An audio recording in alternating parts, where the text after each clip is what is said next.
আলহামদুলিল্লাহ ওয়াশকুরুলিল্লাহ ওয়াসসালাতু ওয়াসসালামু আলা রাসূলিল্লাহ।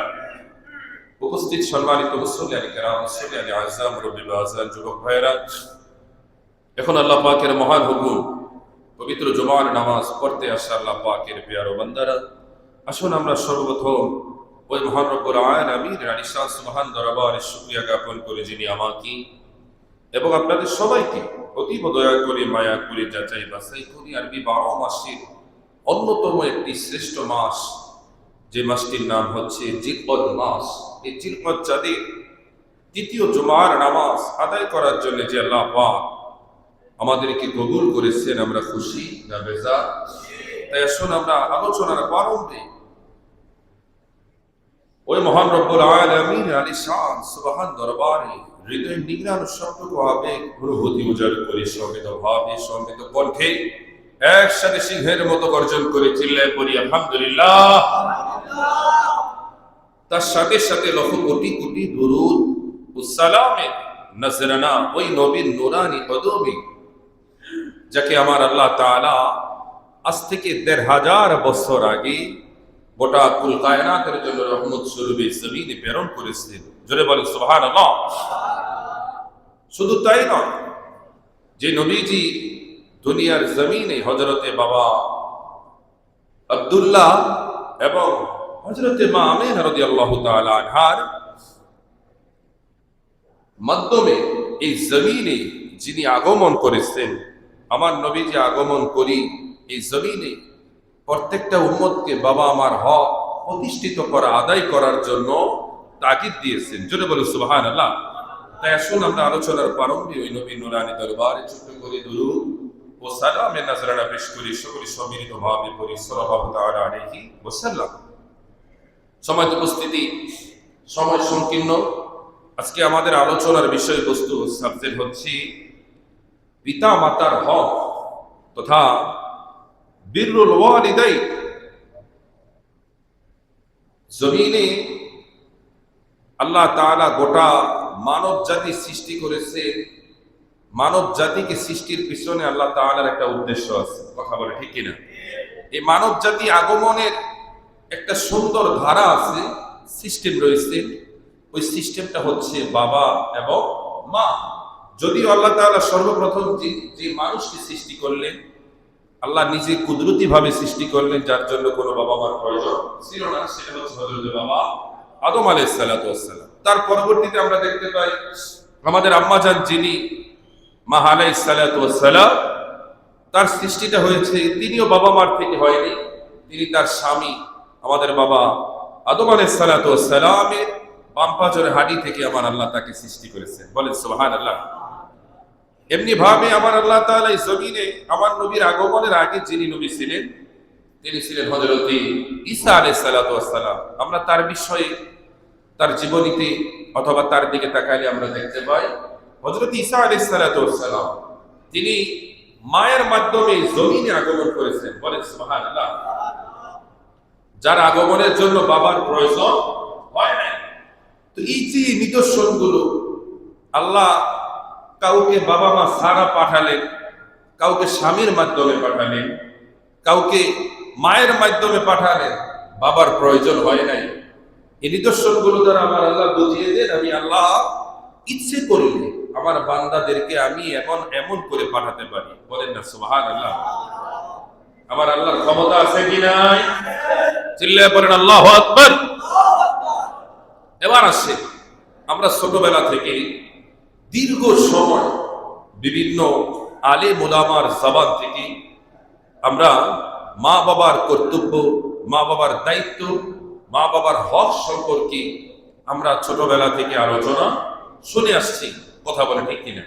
এত ওয়াজ নসিহত আলেম ওলামা করতেছে এবং এত ওয়াজ নসিহত আলেম ওলামা করার পরে আমরা শুনতেছি, কেউ আমল করতেছে, কেউ করতেছে না। কথা বলে ঠিক কিনা? এর হাসিল আজকে আমরা একটু জানবো আসলে বাবা মা তাদের পরিচয়টা কি, বাবা কি, মা কি।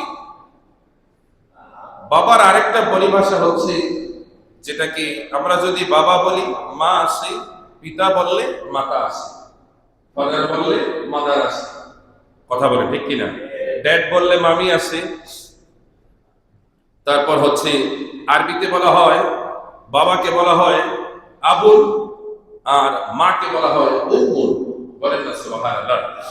প্রিয় হাজির, বাবা হচ্ছে যিনি সন্তান জন্মের সবচেয়ে বড় মাধ্যম। বাবা ছাড়া জমিনে সন্তান হওয়ার কোন সুযোগ, কথা বলে, কোন সুযোগ নাই। তবে আছে কার কাছে? আল্লাহর কাছে। কিন্তু বাস্তবত জমিনে সন্তান আগমনের জন্য সবচেয়ে বড় মাধ্যম হচ্ছে বাবা। বলেন সুবহানাল্লাহ। এটা হচ্ছে বাবার 1 নাম্বার পরিচয়। 2 নাম্বার পরিচয় হচ্ছে বাবা হচ্ছে তিনি যিনি সন্তান জমিনে আগমনের পর থেকে সন্তানের লালন পালনের দায়িত্ব যিনি তার কাঁধে নিয়ে নেন, সন্তানের নিরাপত্তা, রক্ষণাবেক্ষণ, তার পরিচর্যার গোটা দায়িত্বটা কে নিয়ে নেন? বাবা নিয়ে নেন। যদি বলেন কে নেন? বাবা নেই। শুধু তাই নয়, সন্তানকে সুশিক্ষা দেওয়া, মানুষের মতো মানুষ করার জন্য বাবা নিরলস নিঃস্বার্থভাবে পরিশ্রম করে যান। কোনো চাঁদা, কোনো বেতন, কোনো হাজিরা নেয় না, বরঞ্চ দিনের পর দিন সন্তানকে তার উপযুক্ত জায়গায় পৌঁছে দেওয়ার আগ পর্যন্ত বাবা সন্তানের পিছনে শুধু বিনা পারিশ্রমিকে যিনি নিঃস্বার্থ পরিশ্রমের মাধ্যমে শুধু মেহনত করে যান। কথা বলে ঠিক কিনা? বহির্বিশ্বের সাথে বাংলাদেশের একটু পার্থক্য। আমাদের বাংলাদেশের সোসাইটিতে একজন বাবা এমনও দেখা যায় সন্তানের 30 বছর বয়স, কত বছর? 30-35 বছর বয়স, সন্তান এখনো নিজের পায়ে বলতে কর্মের দিক থেকে নিজে কিছু করতে এখনো অক্ষম নয়, অথবা এখনো পরিপূর্ণ নয়, ভালো সে কর্ম এখনো করে না। আমাদের দেশে দেখা যায় বাবা মা তথা বাবা ওই 30-35-40 বছর পর্যন্ত সন্তানকে নিঃস্বার্থভাবে ভালোবাসা, খাওয়া দাওয়া, লালন পালন, ভরণ পোষণের দায়িত্ব নিয়ে থাকে। একজন হলে একজন, দুইজন হলে দুইজন, একাধিক হলে, কথা বলেন, একাধিক হলে একাধিক। এটাই হচ্ছে বাবা। বলেন না সুবহানাল্লাহ। বাবা হচ্ছে সন্তানের সবচাইতে বড় এই জমির অভিভাবক, সন্তানের সবচাইতে বড় রক্ষক, সন্তানের সবচেয়ে বড় নিরাপত্তার জায়গা। ওই জায়গাটার নাম কি? সবাই বলেন, কথা বলেন। ওই জায়গাটার নাম কি? বাবা। যেটা আমরা এখানে অনেকেই হয়েছি, আলহামদুলিল্লাহ বলবেন না? একটু জোরে বলেন আলহামদুলিল্লাহ। তো আমরা বাবার পরিচয় জানলাম। বাবাকে যিনি সন্তানের সবচেয়ে বড় অভিভাবক, যিনি সন্তানকে নিরাপত্তা দেন, সন্তানকে মানুষের মতো মানুষ করার জন্য নিজেকে বিসর্জন দেন। বলেন না সুবহানাল্লাহ। বাবা হচ্ছে তিনি যিনি সব সময় মাওলার দরবারে হাত তুলে দোয়া করে, আল্লাহ আমার সন্তানকে আমার চাইতে তুমি বড় করো, এমন বড় করো যেন আমি বাবা হয়ে আমি খুশি হয়ে যাই, সন্তুষ্ট হয়ে যাই। আমার সারা জীবনের পরিশ্রম আমার সন্তানের দিকে তাকালে যেন মুহূর্তে আমি ভুলে যাই। আমার সন্তানকে তুমি এমন জায়গায় পৌঁছে দাও, আমার মাথার চুল যতটুকু, আমার সন্তানের হায়াত গুলোকে তুমি এই পর্যায়ে বৃদ্ধি করে দাও। বলেন না সুবহানাল্লাহ। ভাই এই যে এটা বিচক্ষণ রাখবেন। অনেকে আছে আলোচনার মাঝখানে এনে আইসা ওই জায়গায় আইসা পড়ে না, পড়ে বাহিরে পড়ে তারপরে আসেন, কারণ এটা আলোচনার মজলিসটা আপনার এই সেজদার মূল্যটা অনেক বেশি। দিমাগ ঠিক রাখবেন, আপনার সেজদার মূল্যটা কি কথা বলেন অনেক বেশি। যে আমরা লাউডলি কথা বলতেছি, আপনার তো ডিস্টার্ব হবে, তো এতে করে আমাদের আলোচনাও ব্যাঘাত হবে, সুন্দর হয় না বিষয়টা। খেয়াল রাখবেন। আপনারা কি রাগ করেছেন? কথা বলেন, রাগ করেছেন না? প্যারে হাজির, এবার আসেন মা। মায়ের পরিচয়টা কি? মা হচ্ছে, বাবা হচ্ছে সন্তান পৃথিবীতে আগমনের মাধ্যম, আর মা হচ্ছে সন্তান পৃথিবীতে আগমনের যে ধারণ, লালন, এটা সবচেয়ে বড় মাধ্যম। বলেন না সুবহানাল্লাহ। বাবা হচ্ছে বীজ বপন করে, আর মা হচ্ছে যেটার পরিচর্যা করে। সুবহানাল্লাহ। বাসায় গিয়ে জোরে বলেন সুবহানাল্লাহ। আমি আবারও বলি, সামনের কাতারে, দ্বিতীয় কাতার যে কাতারই থাকে, আপনাদের মুভমেন্ট, চেহারার ফেসটা একটু অ্যাঙ্গেলে ইমাম সাহেবের দিকে হবে, অর্থাৎ এদিকে একটু অ্যাঙ্গেল করেন সবাই। এটা আদব। এটা কি কথা বলেন? এটা কি মজলিসের আদব? আপনি সামনের দিকে চেয়ে থাকবেন না, আপনি শুধু খতিব সাহেব যিনি, আজকে আমি আছি আমার দিকে, আল্লাহ না করুক সামনে না থাকবে, যিনি থাকবে তার দিকে চেয়ে থাকবে। তাহলে এতে করি হুজুরের আলোচনাটা আপনাদের কি আসবে, বুঝে আসবে। এই যে এত ওয়াজ করি, এত নসিহত করি, আমার মুসল্লি ভাইদেরকে আমি একটার আগে সহজে পাই না, একটার আগে সহজে তাদেরকে পাওয়া যায় না। সবাই আমরা দুনিয়া নিয়ে ব্যস্ত, যে হুজুর যত ওয়াজ করে ভালো লাগে, কিন্তু আগেই বলি একটার আগে কিন্তু আস্থা পায়, দেখি আপনি কি করেন। আমি বলবো ভাই আমার কিছু করার নাই, যদি আল্লাহ আপনাকে কোন হেদায়েত না দেয়। কথা এই জন্য নিজের ভালো পাগলও বোঝে, আর আমরা দুনিয়ার এত বড় পাগল, আমরা নিজের ভালোটা কথা বলেন, আমরা নিজের ভালোটা বুঝি না। আল্লাহ যেন বোঝার তৌফিক দান করে, সবাই বলেন আমিন। মা হচ্ছে তিনি যিনি সন্তানকে গর্ভে ধারণ করেন। মা হচ্ছেন তিনি যিনি তার জীবনের সবটুকু বিসর্জন দিয়ে সন্তানকে আদর, যত্ন, ভালোবাসা, স্নেহ, মায়া, মমতা সব কিছু দিয়ে সন্তানকে যিনি ভালো রাখেন, সুস্থ রাখেন, লালন পালন করেন। বলেন না সুবহানাল্লাহ? কথা বলে ঠিক কিনা? বাবা থেকেই মায়েদের মর্যাদা কয়েকটা কারণে বেশি। তার মধ্যে নূরের নবী, মায়ার নবীজি তার নুরানি জবান মোবারকে বলে, একটা হাদিস শরীফ আপনাদেরকে শোনাই। আল্লাহর নবীর প্রিয় সাহাবী হযরত আবু হুরায়রা রাদিয়াল্লাহু তাআলা আনহু থেকে বর্ণিত, তিনি বলেন, ইয়া রাসূলুল্লাহ, ইয়া হাবিবাল্লাহ, ও মায়ার নবী, দয়ার নবী। নবীজির দরবারে একজন জৈনক ব্যক্তি নবীজিকে প্রশ্ন করলেন, ইয়া রাসূলুল্লাহ, ইয়া হাবিবাল্লাহ, আমার সহচর্য সর্বাপেক্ষা তথা সর্বাপেক্ষা অধিকারী কে? জমিনের সবচাইতে আমি ভালো ব্যবহার কার সাথে করব? ওই আগন্তুক ব্যক্তি প্রশ্ন করার সাথে সাথে নবীজি বললেন, হে আল্লাহর বান্দা, তাহলে শুনে নাও, জমিনের মধ্যে তুমি যদি সবচাইতে ভালো ব্যবহার করো, ওই ব্যক্তিটা হচ্ছে উম্মুকা, তোমার মা। লোকটি আবারও প্রশ্ন করলেন, সুম্মা, অতঃপর?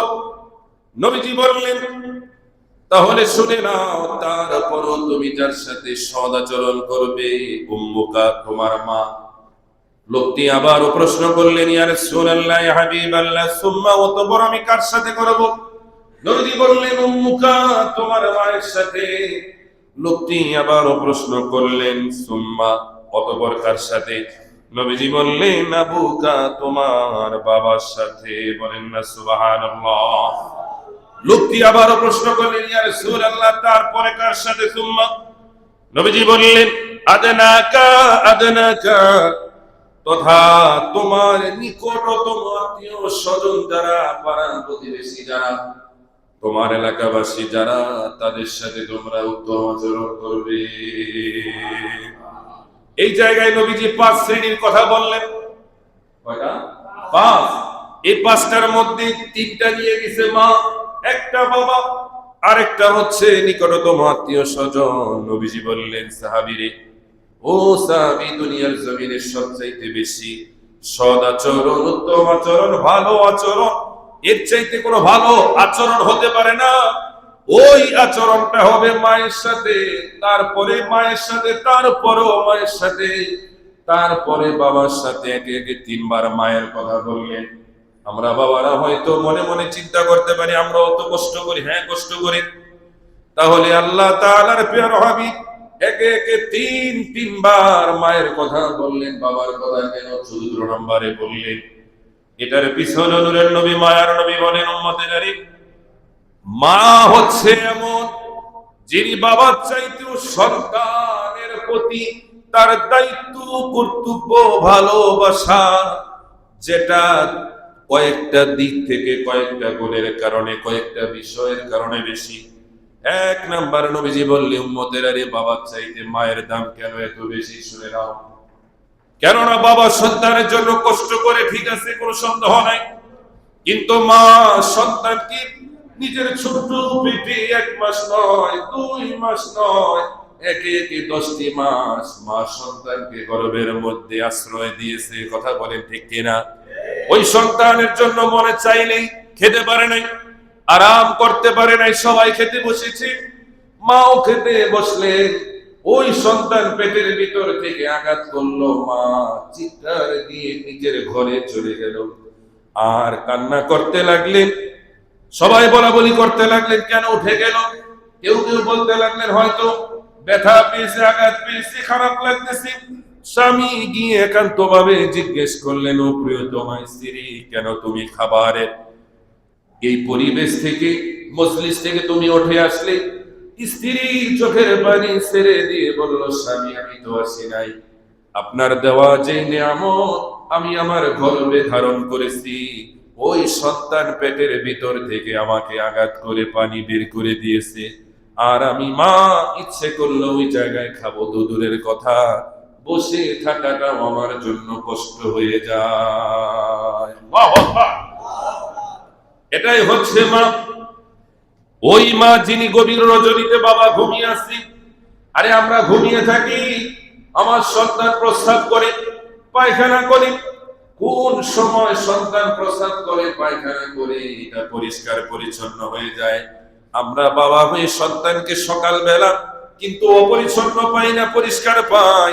যিনি আমরা ঘুমন্ত থাকা অবস্থায় সন্তানকে পরিষ্কার পরিচ্ছন্ন অবস্থায় বাবার কাঁধে, বাবার কোলে যিনি তুলে দেন, তিনি হচ্ছে মা। বলেন না সুবহানাল্লাহ। এখন প্রশ্ন আসতে পারে, হুজুর বর্তমানে তো ডিজিটাল যুগ, প্যাম্পাসের যুগ, আপনারা দেখবেন ছোট বাচ্চারা একাধিকবার যখন প্রস্রাব করে, পায়খানা করে, ওই প্যাম্পাস ভরাট হয়ে যায়। মা গভীর রজনীতে একটু পর পর উঠে ওই প্যাম্পাস চেক করে যে আমার সন্তানের প্রস্রাবের ভারী হয়ে গেল, আমার সন্তানের পায়খানায় নি, প্যাম্পাসটা ভারী হয়ে গেল। যদি এমন দেখা যায় বাবা ঘুমিয়েছে, মা ওই প্যাম্পাসটা পরিবর্তন করে নতুন আরেকটি প্যাম্পাস করিয়ে দেয়। কথা বলেন ঠিক কিনা? ডিজিটাল জামানায়ও মায়েরা কষ্ট করে। আমাদের আগের মায়েরা হয়তো এমন তথ্য প্রযুক্তি, এমন আধুনিক ব্যবস্থা ছিল না। আমরা ছোটবেলায় দেখতাম এই যে নদীতে যে কস্তুরী দেখা যায়, এটার নিচে একটা শোভা আছে কালো, ওই শোভা বস্তা ভরে রাখতে, বাচ্চারা যখন টয়লেট করতেন ওই শোভা দিয়ে পয় পরিষ্কার করা হতো, কিংবা কাপড়ের নেকড়া পাওয়া যাইত। নতুন নেকড়া কিনার হয়তো সবার সামর্থ্য ছিল না, এজন্য টেইলার থেকে যে সমস্ত অবশিষ্ট কাপড়গুলো, টুকরা টুকরা গুলো বেঁচে থাকতো, ওগুলো বস্তা ভরে কিনে নিয়ে যাওয়া হতো। কথা বলেন ঠিক কিনা? এখন ওগুলো কিনার মানুষ নাই, কেননা এখন টিস্যুর যুগ। কথা বলে ঠিক কিনা? আরো কয়েক বছর পরে কি যুগ আসে আল্লাহ তার রাসূল ভালো জানেন। এবার আসেন, নবীজি বললেন মা বাবার চাইতে শ্রেষ্ঠত্ব হচ্ছে মা সন্তানকে 10 মাস 10 দিন, যদিও বর্তমানে সিজারের এই সময় 8 মাসেও সন্তান হয়। কয় মাসে সন্তান হয়? এই বসারে কইলা কয় মাসে সন্তান হয়? 8 মাসে হয়, 8.5 মাসে হয়। ইয়ারে হাজিরি, কিন্তু মূল বিষয়টা হচ্ছে নরমালি ডেলিভারি হতে হলে 10 মাসেরই কি হয়? 10 মাসের কি হয়? প্রয়োজন হয়। এটাই হচ্ছে মায়ের মর্যাদা। আরেকটা হচ্ছে নবীজি বলেন উম্মতের শুধু তাই নয়, যে মা 10 মাস সন্তানকে গর্ভের ভিতরে রাখলেন, ওই মা যখন সন্তানকে জমিনের মধ্যে আনবেন, ওই যে প্রসব বেদনা, এই প্রসব বেদনাটা মা 1 ঘন্টা 2 ঘন্টা নয়, প্রসব বেদনাটা মা টানা তথা 1 ঘন্টার কাছাকাছি সময়। আধুনিক বিজ্ঞান বলে প্রায় 55 থেকে 1 ঘন্টা পর্যন্ত এই সময়টা মা শুধু ব্যথায় চিৎকার করে। এমন ব্যথা জমিনের মধ্যে মা ছাড়া এই ব্যথার কেউ জমিনে কোনোদিন বুঝবে না। বলেন না আল্লাহু আকবার।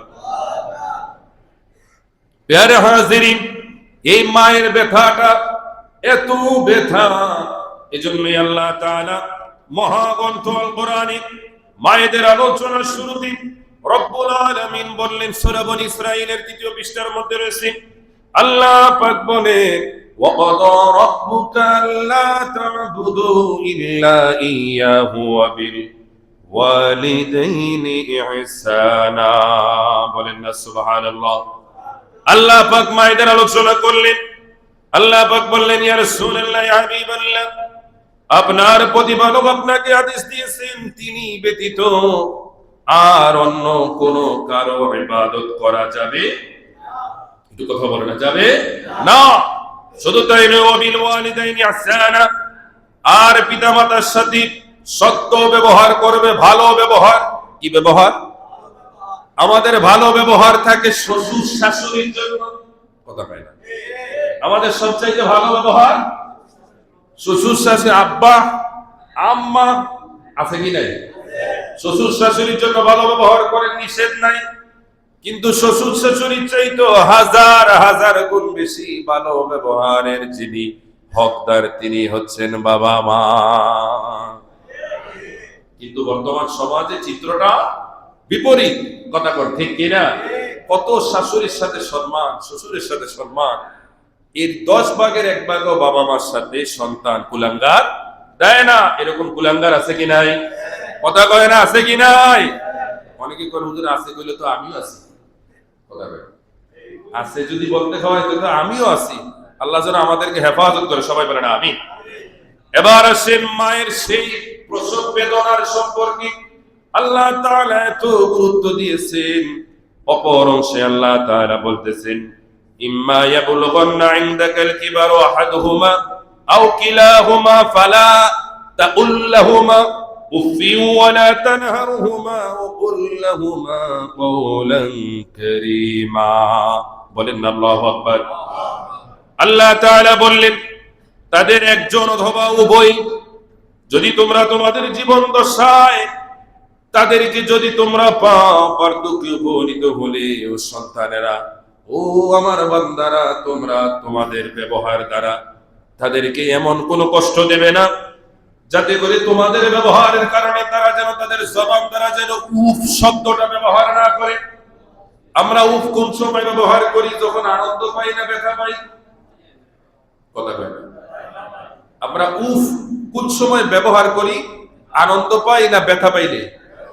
পিছন থেকে বলেন, হুজুর আপনার ওয়াজ আপনার করেন, আমরা কিন্তু আরেকদিকে চেয়ে নিছি। আল্লাহ যদি আপনাদেরকে না চাওয়ায় আমার পক্ষে সম্ভব? তো বলেন, বাবা মা কষ্ট পাইলে উফ কয় না আনন্দ পাইলে?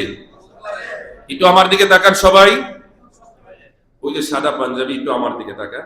বলেন তো, বাবা মা উফ করলে উফটা যে বলে এটা কি আনন্দে না কষ্টে?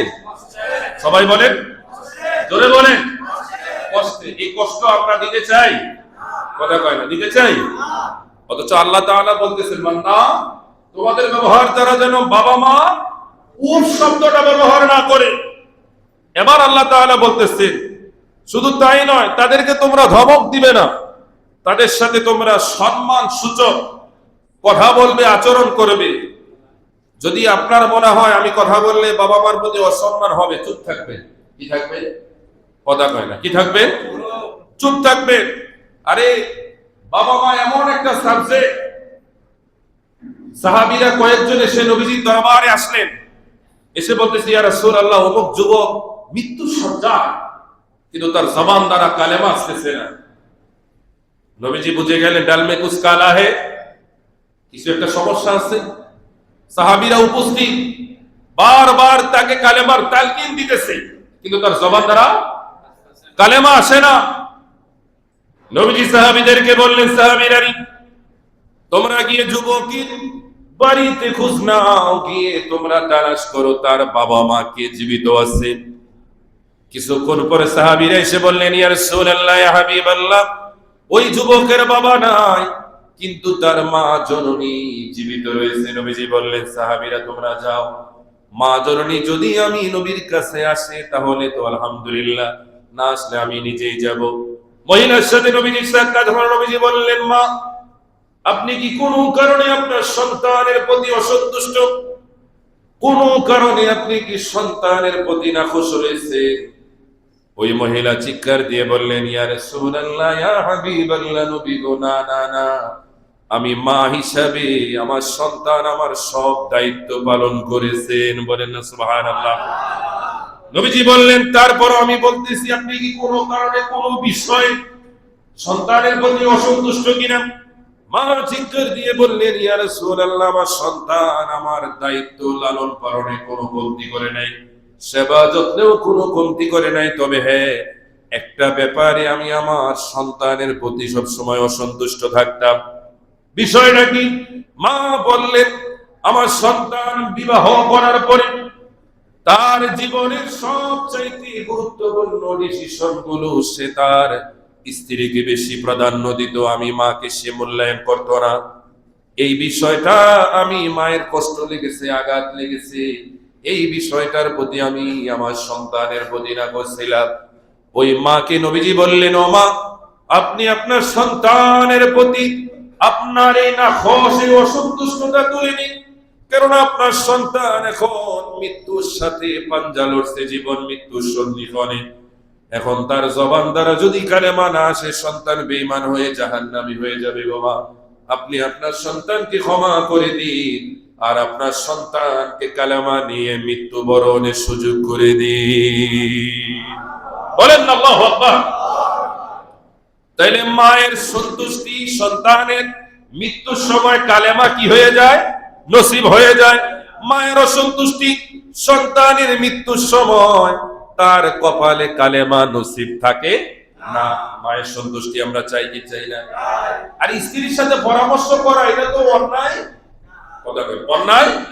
এটা ভালো কাজ, এটা ভালো কাজ, কিন্তু আপনি মাকে বুঝতে দিবেন না, আপনি মাকে বুঝতে দিবেন না যে আপনি যে মা চাইতে স্ত্রীকে বেশি প্রাধান্য দেন না। এটা কাউকে মূল্যায়ন করা যাবে না, স্ত্রীকেও বোঝানো যাবে না যে তোমার চাইতে আমি মাকে বেশি মূল্যায়ন করি। যার যার জায়গাটা তার তার জায়গায়। আমাদের দেশে দুই পক্ষ হয়ে যায়। বিবাহের পরে অনেকে স্ত্রীর প্রতি বেশি আবেগ ভালোবাসার কারণে বাবা মাকে অবমূল্যায়ন করে, আবার অনেক পাগলা বিবাহের পরে স্ত্রীকে এমন ভাবে অবমূল্যায়ন করে বাবা মা ছাড়া সে আর কিছুই কথা। এরকম পাগল আছে না?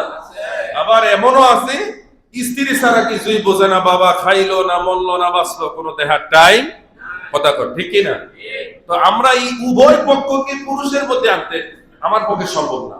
আপনাদের পক্ষে সম্ভব? পুরুষ কারা? যারা উভয়কে নিয়ন্ত্রণ করতে পারে, তার বিচক্ষণতা দ্বারা, উপস্থিত বুদ্ধি দ্বারা, জ্ঞান দ্বারা সেই স্ত্রীকেও সন্তুষ্ট রাখে, বাবা মাকেও সন্তুষ্ট রাখে। সুবহানাল্লাহ বলবেন না? এমন পুরুষ হওয়ার দরকার আছে কি নাই? কথা কোন আছে কি নাই? ধরেন আপনি বাড়িতে আসলেন, আপনার মা আপনার স্ত্রী সম্পর্কে একটা নালিশ করলেন, আপনি না বুঝে গিয়ে মারধর শুরু করলেন। আমার স্ত্রী বলবো, তোমার মা তোমার অনুপস্থিতি আমার সাথে যা খুশি তা। আপনি শুনি ভালো মন্দ বিচার বিশ্লেষণ না করে আপনি মার সাথে গিয়ে খারাপ বিহেভ করলেন। এরকম দৃশ্য আছে কি নাই? কথা বলেন না, আছে কি নাই? আপনি মায়ের অভিযোগ নেন, স্ত্রীর অভিযোগ নেন, আপনি তো শুনবেন। মা তো আপনার কাছেই বলবে, স্ত্রীও আপনার কাছেই বলবে, উভয়ের মাধ্যমেই তো আপনি। মা বলবে সন্তান হিসাবে, স্ত্রী বলবে স্বামী হিসাবে, আর আপনি উভয়ের মধ্যে সামঞ্জস্যতা রক্ষা করবে। একদিক দিয়ে সন্তান হিসাবে, আরেক দিক দিয়ে স্বামী হিসাবে। সন্তান হিসাবে আপনার দায়িত্ব, স্বামী হিসাবেও কি কথা কয় না? স্বামী হিসাবেও কি দায়িত্ব? অনেক সময় স্ত্রীদের কাছে মায়ের বাবার প্রশংসা করতে হয়। কেমন? আমার মা যে তোমারে কি মহাব্বত করে তুমি তো জানো না, তুমি না থাকলে যে তোমার জন্য কেমন করে, কথা কয় না? আবার নিজের বাবা মার কাছে স্ত্রী সম্পর্কে বলবে, মা আপনারা যতই কিছু করবে, হ্যাঁ যে আপনাদেরকে কত মহাব্বত ভালোবাসা করি, যে আপনারা সারাদিন গালাগালি করেন, দোষ ধরেন, 19-তে 20 হইলে পুরা দুনিয়াদারি সব এক হয়ে গেল। এরকম বাবা আছে না? তাহলেও কিন্তু জানেন, দিন শেষে যখন আমি রাত্রে আপনাদের প্রশংসার কারণে আমি ঘুমাইতে পারি না, কথা কয় না? এরপরও বাপ মা করবো, দেখ কেমন তাবিজ করছে, কথা কয় না? কেমন তাবিজ? আমাদের সমস্যা কি জানেন? বাস্তবতা সমস্যা হচ্ছে আমাদের দেশের মায়েরা নিজের সন্তানের স্ত্রীকে মেয়ের যে জায়গাটা এটা দিতে পারে না, কথা কয় না? মেয়ের জায়গাটা দিতে পারে না। আর আমাদের দেশের ছেলের বউরা মাকে, শাশুড়িকে নিজের মায়ের জায়গাটা দিতে পারে না। আরে মেয়ে যখন মায়ের সংসারে ছিল, মা সারা দিন গালাগালি করছে, অভিশাপ দিছে, কোনো দিন কারো কাছে কোনো অভিযোগ করে নাই, মা দিছে, কথা কয়। সেই মেয়ে যখন বউ হইয়া শ্বশুর বাড়িতে আছে, শাশুড়ি কোন একটা কথা বলে ফেলছে আর হ্যার মাথা ঠিক নাই। কেন? শাশুড়ি কি মা না? মায়ের সাথে আপনার জিন্দেগি 15 বছর 20 বছর, আর শাশুড়ির সাথে থাকবে মৃত্যুর আগ মুহূর্ত পর্যন্ত। কথা ঠিক কিনা? যাদের সাথে আপনার বিচরণটা বেশি, তাদের প্রতি ভালোবাসা ক্ষমার দৃষ্টিটা কম হওয়া উচিত না বেশি হওয়া উচিত? বেশি হওয়া উচিত। কথা বলে ঠিক কিনা? আর শাশুড়িদের ক্ষেত্রে পার্থক্যটা কি? ছেলের বউরে তারা আর নিজের মেয়ে তো দূরের কথা, মাইয়েই মনে করে না। মনে করে এটা আসমান থেকে একজন ফেরেশতা এসে হ্যার দ্বারা জীবনে কোনো ভুল হইতো না, রান্না করলে লবণ কম হইতো না, জীবনে মরিচ বেশি হইতো না। আরে একজন মা, আমিও ধরেন আমাদেরও মেয়ে আছে, ছেলে আছে, একজন মা বাবা সন্তানকে কত আদর যত্ন ভালোবাসা দিয়ে বড় করে। কথা কোন ঠিক কিনা? এমনও বাবা মা আছে, মেয়ে তার 15, 16, 20 বছর বয়স, মেয়ের কষ্ট হবে বিদায় কোনোদিন রান্না করে দেয় নাই। আছে না? এক গ্লাস পানিও তারে দ্বারা বহন করা হয় না, কষ্ট হবে বিদায়।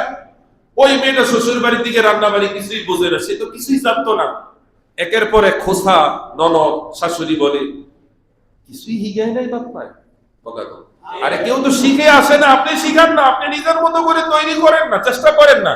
কথা কন ঠিক কিনা? এই যে সমস্ত বিষয়গুলো আমাদের সমাজে, শহরে, বন্দরে, বাড়িতে, বিভিন্ন জায়গায়, কথা বলেন আছে কি নাই? জোরে বলেন আছে কি নাই? এই বিষয়কে কেন্দ্র করে আমরা সোশ্যাল মিডিয়াতে মেজরিটি পার্সেন্ট অনেক বড় বড় সরকারি অফিসার, ভিন্ন ধর্মের মানুষদেরকেও দেখি নিজের গুলি নিজে করে দুনিয়া ছেড়ে চলে যায়। না পারে স্ত্রীর জ্বালা সহ্য করতে, না পারে মায়ের জ্বালা সহ্য করতে। তার টাকা পয়সা বাড়ি গাড়ি খেতির কোনো অভাব নাই। কি নাই? শান্তিটা নাই। কথা বল, কি নাই? শান্তিটা নাই। এই শান্তি আমরা চাই কি চাই না? এই শান্তিটা যদি আমরা চাই, আমরা উভয়ের মধ্যে সামঞ্জস্যতা রক্ষা করার কি করব? কথা বলে কি করব? চেষ্টা করব। আমরা চেষ্টা করতে রাজি আছে কি নাই? জোরে বলেন আছে কি নাই? আশেপাশের মায়েরা যারা আছে, আপনারা যারা শাশুড়ি, ছেলের বউকে ক্ষমা করতে শিখুন, মেয়ের মতো আদর করতে শিখুন।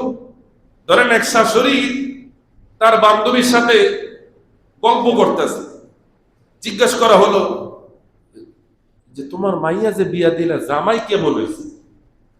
আরে বই কি জানি আগের জন্মে, মানে কি জানি একটা ভালো কাজ করছে, কি জানি নেক করছে, কার জানি দোয়া আছে, আমার সোনার টুকরা একটা জামাই দিয়েছি। কেমন সোনার টুকরা? এমন ছেলেই নাই। কেমন ছেলে? আরে আমার মাইয়ার তো কোনো কিছুই করা লাগে না, সব আমার জামাই করে। সব আমার জামাই করে। আরে কি করে? রান্না বাড়ি থেকে, কাপড় ধোয়া থেকে শুরু করে যা দরকার সাংসারিক সব কাজে হেল্প করে। টিয়াটাও আইন না আমার মাইয়ার হাতুই দেয়। আলহামদুলিল্লাহ কইবে না নাউজুবিল্লাহ কইবে? নাউজুবিল্লাহ। টাকাটাও আইন না আমার মাইয়ার হাতুই দেয়।